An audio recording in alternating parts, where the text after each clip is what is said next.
The flagship Xiaomi 15 series was launched in China in October 2024, but they are yet to expand to global regions like India. Xiaomi 15 will be launched globally during the upcoming MWC March 6, 2025 event. There will be 3 color options to choose from: green, black, and white. Xiaomi 15 series in China includes the Xiaomi 15 and Xiaomi 15 Pro, but isn't clear whether both models will be launched in India or will it be the Xiaomi 15 and Xiaomi 15 Ultra.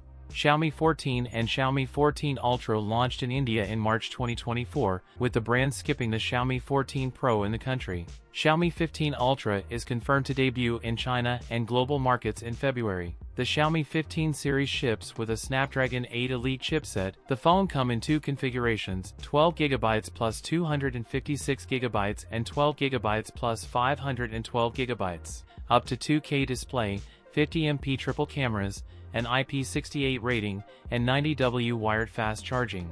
The Xiaomi 15 price in China starts at 4,499 Chinese yuan. The Pro model costs 5,299 Chinese yuan. That's it for today's video. If you enjoyed it, don't forget to like, comment, and subscribe for more content. Thanks for watching, and I'll see you in the next one.